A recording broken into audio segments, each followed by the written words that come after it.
3, 2, 1, and liftoff. The Starliner is headed back to space on the shoulders of Atlas, powered by a workforce dedicated to its success.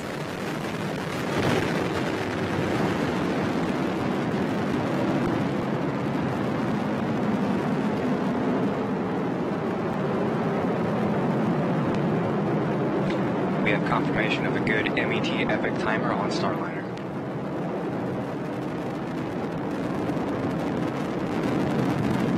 Atlas executed its roll program. Already ready is now throttling down to maintain crew in a heads-up position as we had crew on board today.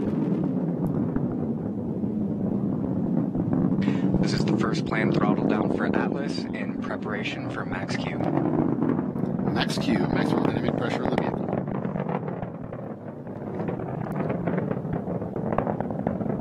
Right now, atmospheric forces are the highest Starliner Atlas will face during the uphill climb.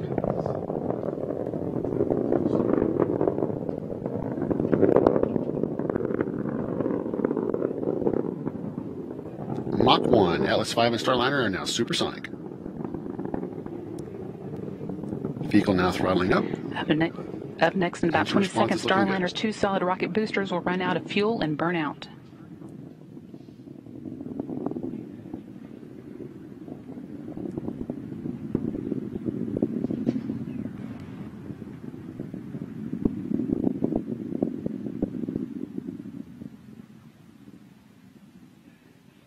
And we have burnout on both SRBs.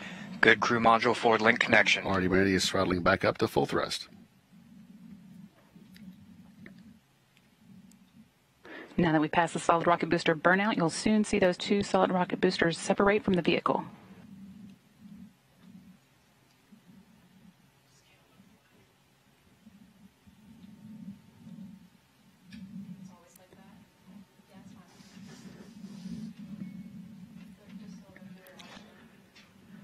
Atlas 5 now weighs just 1/2 of what it did at launch, burning propellant at a rate of 2,800 pounds per second.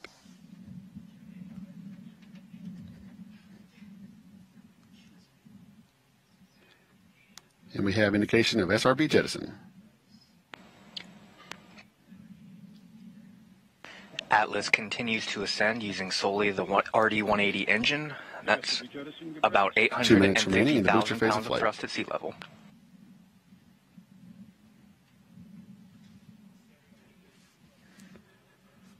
RD 180 is throttling down slightly as expected.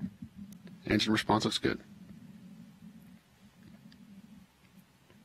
Teams here on the ground confirming Starliner has a good trajectory.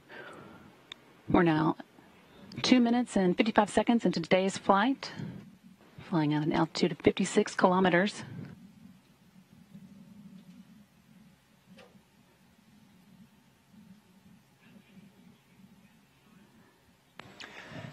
Our next throttle down will be to control acceleration forces, limit forces on the crew to below 4 Gs. That is safe for an extended period of time.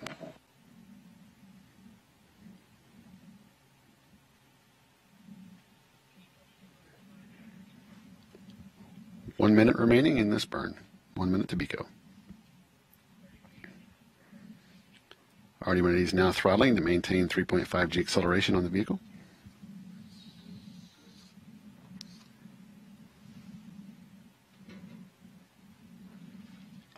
Starliner flying off the east coast at this point at altitude of 80 kilometers now, moving at a rate of 1,187 miles per hour. It's just passing North Carolina and Virginia off the northeastern seaboard. For those of you watching along the coastline, you might be able to see this launch.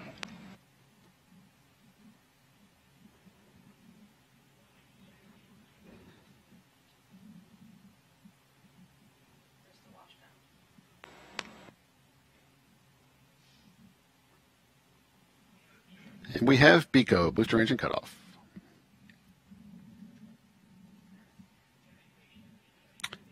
We have successful staging, pre-start on the RL-10s.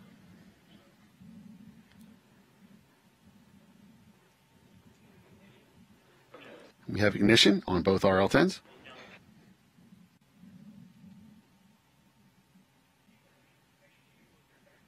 Centaur's now gone to closed loop steering.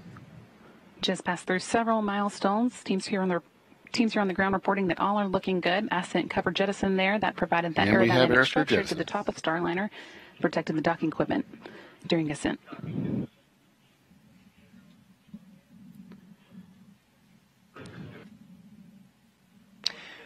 And now that Starliner and Centaur are free of the atmosphere, well into the vacuum of space, that aeroskirt has been jettisoned.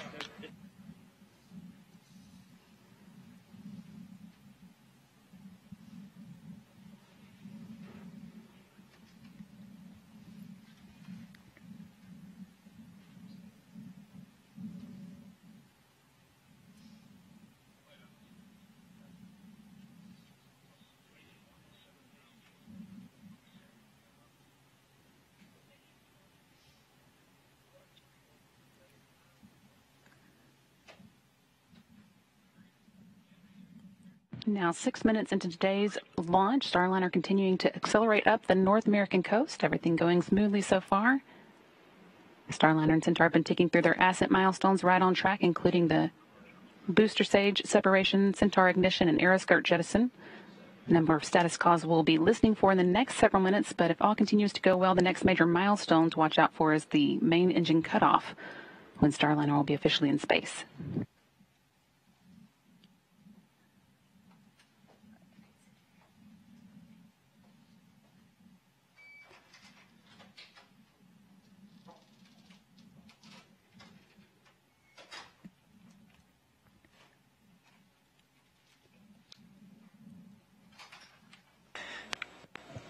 We heard a report from ULA's team. We had a little bit of an overperformance on the booster, but that's a good thing. Centaur is more than capable of adjusting on the fly in its closed-loop performance.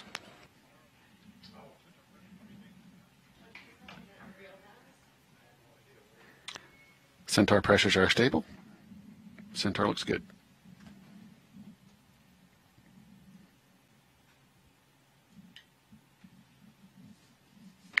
Flight control teams are also monitoring the performance of the sublimator on Starliner right now. The sublimator is what is used to control cabin temperatures going up to space and coming home. Normally we use the radiators on the service module, but those are not powered up until we get into orbit.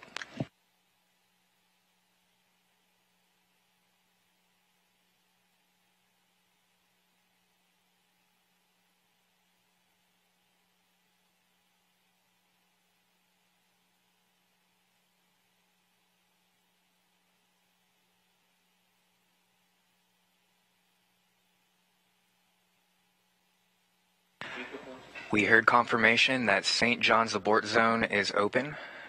We pre-select these splashdown zones in the case of any needed aborts. The first one would be off the coast of St. John's, Nova Scotia. We just heard the flight dynamics officer report everything is pretty good.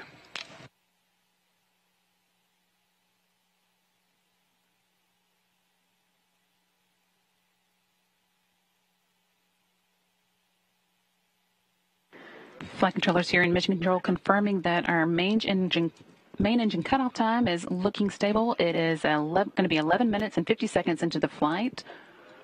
We are now 8 minutes and 50 seconds in, so that's still about 3 minutes to go until we hit that milestone.